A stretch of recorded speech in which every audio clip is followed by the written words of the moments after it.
The government calls Denise Carter. Denise Carter, plaintiff's witness, sworn. Please have a seat, then state your name for the record. My name is Denise Carter. Ms. Carter, it's very hard to hear in this courtroom, so you're going to need to speak directly into that microphone just like you just did. Yes, sir. Good afternoon, Ms. Carter. I'm over here to your left. Okay. Ms. Carter, let me ask you right off the bat. Are you here testifying because you have been charged with a crime? I have been charged with a crime, yes. What were you charged with? Fraud and RICO. RICO conspiracy? Yes, sir. And that includes the fraud conduct as part of the conspiracy? Yes, sir. Have you pled guilty to that RICO conspiracy charge? Yes, sir. Have you been sentenced yet? No. I see you're wearing ordinary clothes. Are you out on bond waiting for your sentencing? Yes, sir. What, if anything, do you hope is going to happen with your sentencing based on the fact that you're testifying here? I'm hoping that by testifying that there will be leniency on my sentencing. Let's back up a bit, Ms. Carter. Where do you come from originally? Michigan. What part of Michigan? Kalamazoo, Michigan. That's where you grew up? Yes, sir. And is Kalamazoo, Michigan anywhere near the city of Chicago, Illinois? About 124 miles. Growing up in Kalamazoo, did you have any exposure to a group called the Gangster Disciples, or the GDs? Yes, sir. When did you first come across this group? During middle school. And how was it that you began to notice this group? Well, they were well known. I can't really say how I began to notice them. They were just kind of always there. How could you tell whether someone was a part of them? They had what they called flagging. They wore a bandana on their back pocket. You said you were in middle school. About what year was this? In the 80s or mid-80s. Was there a time when you joined that group? Yes. How old were you when you joined? Between 14 and 16. Why did you want to become a part of the GDs? Most of them were my friends, and that's what I knew. They were in my neighborhood, and I wanted to be a part of that. How is it that you became a part of it? Started going to meetings, and once I started going to meetings, I met more people. And then from there, eventually we wound up going to Chicago to meet another individual. So these meetings that you began going to, how did you find out about the meetings? Were they publicized, or did you have to know someone? You had to know someone. I was invited. Who was the person that you knew who brought you to the meetings? A gentleman named Gnu. And Gnu, did he have a particular title within the group? Yes, a coordinator. Where was Gnu from? He said he was from Chicago. Let me ask. We've said the GDs. Did you know this group as the GDs or Gangster Disciples or something else? Growth and Development. That's what you understood them to be called? Yes, sir. Now, I asked you if you were close to Chicago, and then you mentioned that Gnu said he was from Chicago. When you were becoming associated with this group that you knew as Growth and Development, did Chicago have any significance for the group? Yes, it was a really big significance because that's where it was founded. We were always taught that's where it started. So you told us Gnu introduces you to these meetings. Apart from going to the meetings, what other steps, if any, were part of your process for joining the group that you knew as Growth and Development? We had to fill out an application. Then we went to Chicago where we met another gentleman named Cody. They did what they called blessing us. Then we returned back to our city. It wasn't very long that we were there. You said you had to fill out an application? Yes, sir. So this was a written application? Yeah. It was just asking our name, nicknames, birth dates, things like that. Any other information that you needed to provide on the written application? No, sir. Tell us a little bit more about this trip to Chicago. How did you get there?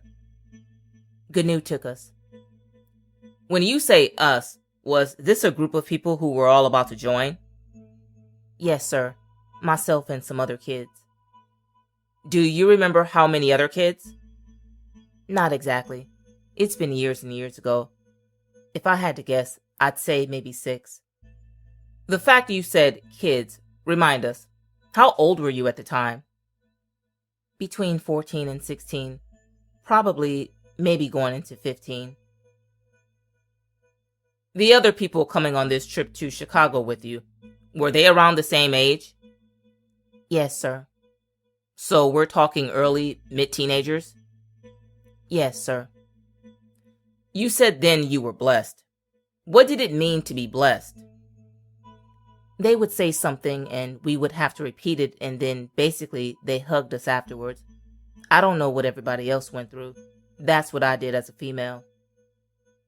As part of this blessing or this initiation, were the males and females all together? Was it separate? We were. We were together. Now, after the trip to Chicago, did you return to Kalamazoo? Yes, sir. And did your participation in this group continue after that? Yes, sir. What did that look like in Kalamazoo? We did community service. Mostly we just hung out together. It wasn't a lot to it. It wasn't, like I said, we had meetings. We hung out. We did community service. It wasn't real organized. Now, you said that you knew the group as Growth and Development. Right. Was the name Gangster Disciples a name that you had heard at that time? Yes, I had heard it. In what context did you hear that name, Gangster Disciples? A lot of the gentlemen, I can't give you their names. It's been years. But a lot of the guys that were there used to talk about 360 and that white people weren't allowed to be a part of it at that time, and they would just refer to it in past tense. So, 360. What's 360? That's like the original structure. There was a reformation into 720, which was supposed to be teaching us how to be productive citizens and live a productive life, and 360 was before that. Did either 360 or 720 have connections with criminal activity? 360 did. So 360 was something you heard about at the time? Right. From what you could observe of the people around you, were there members of this group who were engaged in criminal activity? In Kalamazoo, no. Your involvement there was limited to the community service and things of that nature? Yes, sir. Now, do you still live in Kalamazoo, Ms. Carter? No, sir. When did you leave Kalamazoo? 2009. So you were there. You said you joined Growth and Development when you were a teenager and you stayed in Kalamazoo all that time, or did you move around to other places? I moved around. I've moved around quite a bit. In 2009, was that a significant move in your life? That's the year I moved to Georgia. What brought you to Georgia? My ex-husband. About how old were you when you came to Georgia in 2009? 36, maybe. So, at 36, we're about 20 years past the time when you originally took that trip to Chicago. Do I have that right? Yes, sir. When you were in your 30s, are you still connected with this group that you knew as Growth and Development? Yes, not all of them, but there were still quite a few people that I still associated with. Did that continue when you came to Georgia? Yes. Tell us how that works. Did you already know the people to go talk to when you came to Georgia, or was there some way you found out who to associate with? No, sir. When I first came to Georgia, I didn't know anyone here that was affiliated with the organization at all. I was looking for some community services to get involved in because that's something that I've always done.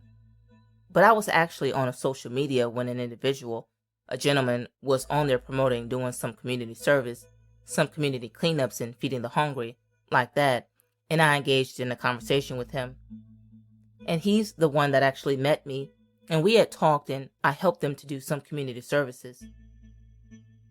And so social media, was that Facebook or Instagram, one of those type websites?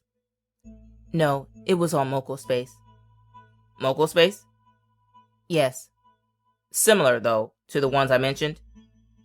Yes. The person that you found on MocoSpace, what did you know him as? DePayne.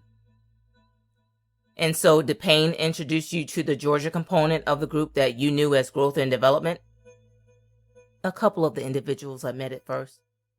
Through DePayne? Yes, through DePayne. DePayne, is that a nickname or is that his real name? It's a nickname. Do you know whether DePayne held any official title or position in the group? At that time, he was a coordinator. Is there another term for coordinator? First C. In connection with DePayne, did you meet any other people that held official titles? Yes, I did. Who else did you meet? Mac G, he was a second C. AO, he was a first C. There were many others, but those are the names that I met and were around the most, so I remember those names. And those terms, first C and second C or coordinator, were those terms that you were already familiar with through your participation in this group? Coordinator, yes, but not first and second coordinator. And did you later come to know what first and second meant? Yes. What do those mean? The coordinator was the main person in charge, and the second coordinator was the person that assisted him. And you said in charge. So is a coordinator or first C a leadership type position? Yes, sir. Would you explain a little more to the ladies and gentlemen what kind of leadership a coordinator has, or over what size of an area or what size of a group? Normally, it would be their city that they were over, and it would depend on the size of the city and how many members were there. But they normally coordinated meetings, community services, what they call their board, which would be like the treasurer, security, and enforcement. They kept all of that in order. So, a coordinator is the leader of a city. What was the city or what was the area that DePayne was the coordinator over? Dublin. Is Dublin where you were living at the time? Yes, sir. So, if you were going to be a part of this group, would DePayne have been the leader over you? He wasn't the leader over me. He was overseeing me, I guess you would say, once I decided to.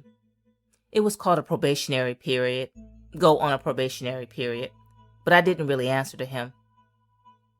Now, you mentioned meetings that the coordinator would hold. Did you go to meetings run by DePayne? Yes, sir. And you mentioned treasurer. What does a treasurer do? Collect dues or any money that may have been earned, like if they did some type of... I know some places did like food sales or would do work where they would collect money. You mentioned security and enforcement also? Yes, sir. Were those part of growth and development? Yes, sir. What would they do? Security would secure the members and enforcement would enforce the laws and policies. Now, in the growth and development that you were familiar with, how would an enforcer enforce the laws and policies? In growth and development? Yes, ma'am.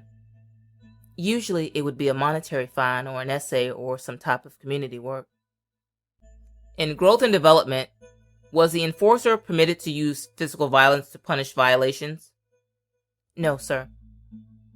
You mentioned someone named AO. Did he have a title? He was a first C. Where was AO, the first C? Cochrane. How did you meet AO? Through DePayne. You talked about first Cs and second Cs and how they were leaders over specific areas. Were there leadership positions above the first C and the second C? Yes, sir. What were those? Regents, governors. That was for the structure, male structures. And at the time when you moved to Georgia, at that time, were you aware of any national structure of the gang? I've always been aware that it was nationwide. And was there a time soon after you moved to Georgia that you became a little more familiar or aware of the national structure and the people in it? Yes, sir. How did that happen? There was an event that was held in Atlanta. It was, like they call it, a GD Day. It was mostly like a 4th of July event. And we went there and I met some other individuals there. Who did you meet at GD Day? Spike. Who's Spike? He was the governor.